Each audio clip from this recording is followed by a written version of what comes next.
Professora Michele Aracati, seja muito bem-vinda ao Real Time mais uma vez. Prazer receber a senhora Obrigada. no nosso estúdio pela segunda vez aqui, né? Isso mesmo. Naquele momento eu não abri a porta para o entrevistado, era uma coisa mais quadradinha. Agora não, a sua poltrona é essa daqui. Obrigada. Eu disparo o cronômetro toda vez que eu entro aqui para a gente saber se a gente passou do tempo que o diretor de TV estipula para a gente.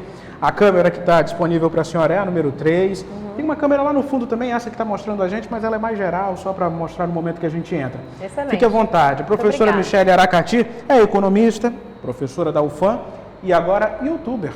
Bom, mas a gente conta essa novidade depois da vinheta.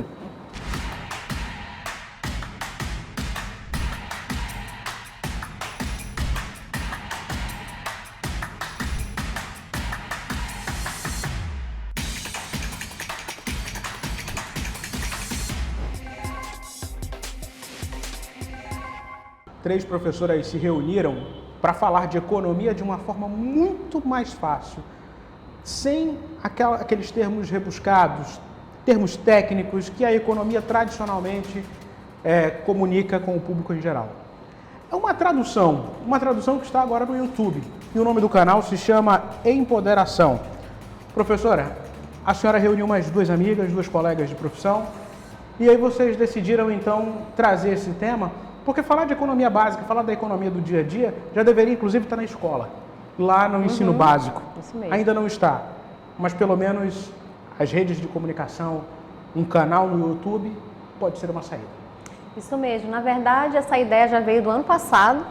Eu, Marcela e Denise sentamos para falar sobre essa possibilidade de um canal, justamente porque nós temos muita informação na internet, mas que não tem qualidade. Então, justamente a ideia é trazer profissionais que têm conhecimento técnico e que possam trazer aí para a sociedade através de uma linguagem fácil, fora o economês, Sim. né? E que as pessoas possam ter aí a noção, principalmente de assuntos e pautas específicas. Então, realmente é essa a proposta do canal. É a professora Denise Cassama, É Marcela Vieira, que também estão com a senhora. E dentro desse aspecto, eu imagino o seguinte: eu sou acostumado a fazer matéria de economia, fiz muita matéria de economia quando estava mais na rua como repórter, na condição de repórter. E vamos lá, 10 economistas, 10 matérias de economia que eu fazia, ouvindo obviamente o técnico, que são vocês os profissionais da área, 6 ali eram sempre economistas, homens. Agora a ideia é diferente, até colocar quem está na academia, quem está no banco de uma faculdade, de uma universidade, para dizer, olha, a gente está produzindo isso aqui.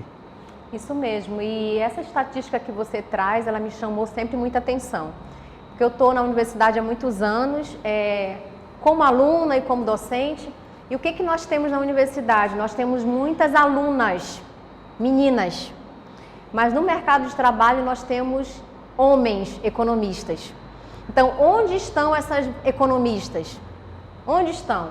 Então, a proposta também é de agregar isso, para dizer, olha, meninas, nós temos espaço no mercado e vamos ocupar esse espaço. Então, assim, em relação ao canal, nós temos outros projetos.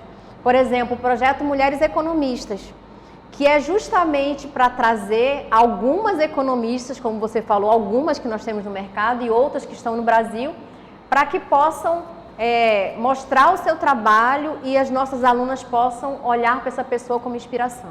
Então isso é importante também para nós, agregar o canal com o trabalho que nós já fazemos na universidade. Mas qual o feedback que as alunas, no caso de economia, dão a vocês na condição de professor?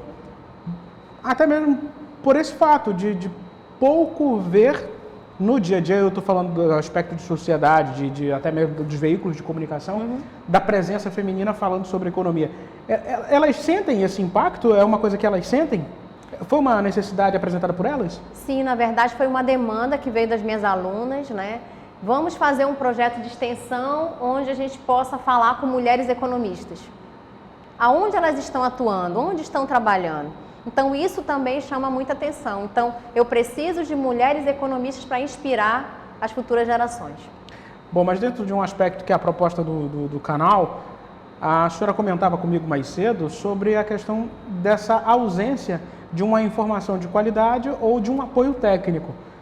Quem vem do banco de uma faculdade, de um jornalismo mais raiz, assim, e que é o necessário para ser feito, é a base de tudo, é uma informação que tenha o apoio de um especialista, porque nada mais é a profissão do que a gente ouvir os lados para que o nosso telespectador, o nosso internauta, o nosso ouvinte consiga formar opinião a respeito daquele fato apresentado.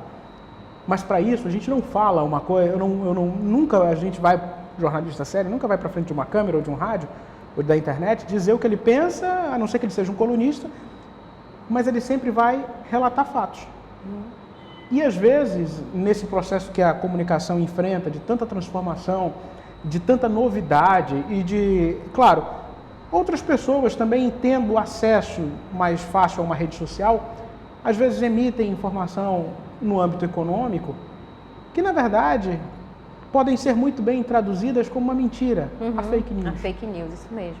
Então, justamente a proposta do canal é combater esse tipo de informação e também neutralizar as pessoas que vão para os meios de comunicação, para a internet principalmente, sem nenhum conhecimento técnico.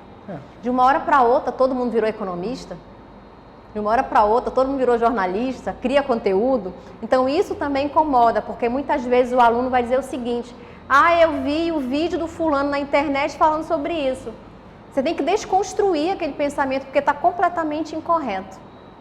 É a posição, o que merece ali, determinado assunto, merece a opinião de alguém daquela área específica comentando sobre aquele assunto, esmiuçando melhor. E ninguém nem está falando aqui, professora, sobre a possibilidade de você evitar utilizar os canais de comunicação, as redes sociais. Nem é isso. Nem interpretem a gente dessa forma. É ser responsável com aquilo que você diz. É uma coisa que a gente diz muito aqui no Real Time. A gente preza pela informação. Pode parecer clichê? Não é. Mas é informação com credibilidade e qualidade.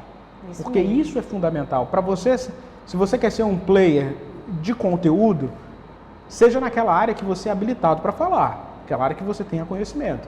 O jornalista fala sobre muitos assuntos, mas sempre apoiado na opinião, no conceito de alguém, de algum profissional da área.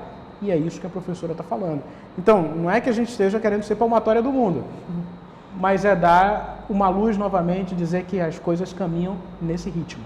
Isso mesmo. Então, a nossa proposta é justamente chamar o especialista para que ele possa trazer através de uma linguagem fora aí do aspecto técnico, uma linguagem mais coloquial, né, inclusive mais próxima da sociedade, para que eu possa entender esses termos e o que isso impacta na minha vida. Então, nós estamos buscando principalmente os públicos, né, o público em si que não tem conhecimento técnico de economia, mas que precisa entender esse termo e o que isso impacta no seu cotidiano. No aspecto novidade, professora, uma coisa que a gente já tinha pensado em trazer a senhora para conversar aqui com a gente, era sobre economia regenerativa. É um novo conceito, é uma nova forma de tentar calcular algumas questões que o meio ambiente fornece para a gente, até mesmo a sociedade, e tentar calcular de uma forma que somente especialistas podem conseguir chegar a um denominador comum. Olha, interessante você colocar que é um termo recente, mas assim, historicamente falando, veio de 1945. Pouco difundido, né? Isso mesmo. Que é justamente aquela ideia de você compensar a atividade econômica e o impacto dela sobre o meio ambiente. Mas é uma discussão muito interessante, porque eu não consigo mensurar, né, o custo, o peso e o valor econômico, por exemplo, de uma árvore.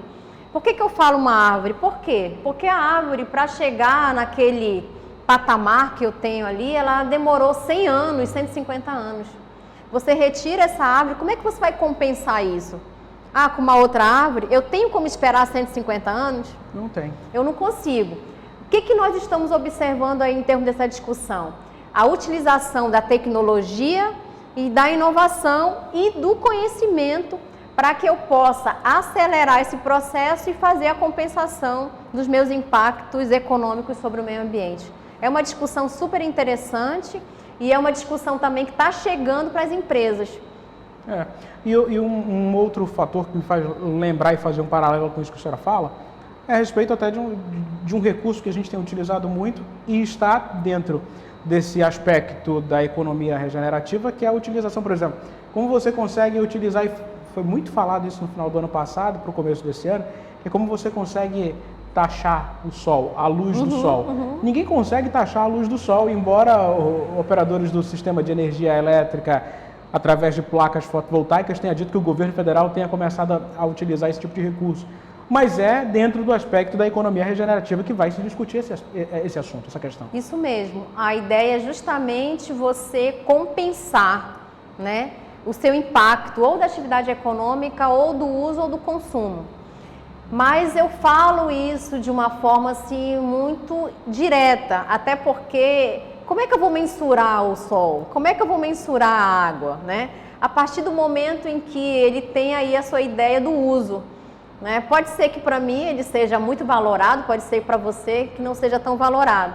Então, como é que eu chego a esse denominador comum? Então, isso aí tudo faz parte de uma técnica que nós temos na economia, que trabalha aí com a valoração ambiental. Mas isso também está relacionado com a possibilidade de você pensar no futuro. Por quê? Porque eu preciso sempre olhar para as gerações que estão chegando, né? Ok, como é que eu vou compensar o meu impacto nesse momento, já que daqui a 150 anos eu não vou estar aqui? Então, é realmente um desafio. Mas a economia, a própria economia, que sempre se preocupou com o crescimento econômico e com o momento de você não buscar aí a compensação, está valorando o meio ambiente como algo que faz parte do futuro. Então, é realmente algo sensacional para se discutir. E dentro do conceito vai para um aspecto até mais sociológico da coisa, porque dentro da economia regenerativa, você estuda nesse aspecto a condição de que a quantidade de informação fornecida por um grupo de uma sociedade, por exemplo, um grupo no WhatsApp de pais de uma escola, aquilo dali tem uma condição de economia regenerativa, porque fornece algo teoricamente natural que pode ser recompensado ou não através daquilo que fornece, informação. E também nós temos essa possibilidade de trabalhar tanto a economia, a nova economia como essa, mas também a economia circular. Sim. Porque a nova economia, ela busca a ideia de que você não tenha resíduo. Então, eu faço um circuito onde eu não tenha fim. Isso também é caracterizado como essa nova economia. E um ponto específico, eu vou utilizar o meu produto e eu não consigo olhar para ele como resíduo. Eu nunca mais vou ter resíduo. Não tenho que me preocupar com isso. Por quê? Porque resíduo é custo. É claro. É custo. Mas pensar dessa forma é um desafio hoje para a sociedade, para a economia tradicional. Hoje, ou seja, é um conceito que precisa vocês, na academia, a comunicação do outro lado, apoiar para poder incutir na mente de quem produz esse tipo de resíduo. Isso mesmo. E quando eu trago isso para a realidade, que é o mercado, se eu olhar, por exemplo, uma empresa industrial, que talvez seja o player mais interessante para a gente trazer como exemplo, por quê? Porque a indústria, ela vai buscar resultado. Então, por exemplo, eu quero reduzir o consumo de água ou reutilizar a água. Isso é muito bom para mim, porque eu estou reduzindo o custo. Então, vale a pena. Eu vou buscar tecnologia, inovação e conhecimento para poder compensar isso. Enquanto eu tiver retorno, isso é muito bom. Então, o processo está sendo a partir desse momento. Eu também trago para a discussão o ESG. Sim. Né, que é a responsabilidade da empresa em relação a todo esse processo, a questão social, a questão ambiental e a questão de governança. O ESG não é apenas uma obrigação, ela é uma possibilidade de você continuar nesse mercado.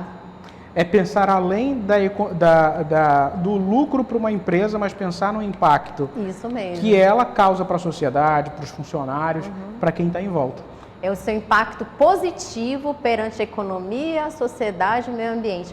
Quem estiver fora desse cenário também vai estar fora do mercado. Me corrija se eu estiver errado, mas é Environment, Social e Governance, né? Que é o tema ESG. Econômico, ambiental e a questão da governança. Ou seja, é um tema que está todo mundo hoje olhando. As empresas precisam entender que é uma exigência natural que vai acontecer e a gente precisa se preparar para isso. Isso mesmo. E o ESG, ele é o propósito de cada uma empresa. Eu não tenho um projeto pronto, não tenho nada formatado. Cada empresa vai se adaptar de acordo com o seu propósito e o seu objetivo. Sim. Então, isso faz com que o mercado seja extremamente de concorrência. Então, isso realmente é muito bom. E difere do ISO. Isso mesmo. Difere do ISO. Nada de padrão. Conceito, nada de padrão. Difere do ISO. O padrão, se é que existe, é apenas você obedecer a uma regra sustentável, uma governança dentro da sua empresa e, claro, beneficiar a sociedade em volta. Professora, eu quero lhe agradecer mesmo. Obrigado por essa aula, por a gente discutir temas tão importantes. Muito obrigada pelo convite. Se precisar de alguma coisa, estou à disposição. Sempre. Eu que agradeço mesmo. A senhora vai voltar aqui com certeza mais vezes. Obrigada. A você, internauta, meu muito obrigado. Curta, comente, compartilhe.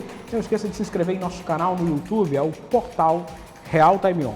Meu muito obrigado. Eu conversei com a professora Michele Aracati, economista, professora da UFAM e agora youtuber também. Obrigado mesmo e até uma próxima oportunidade.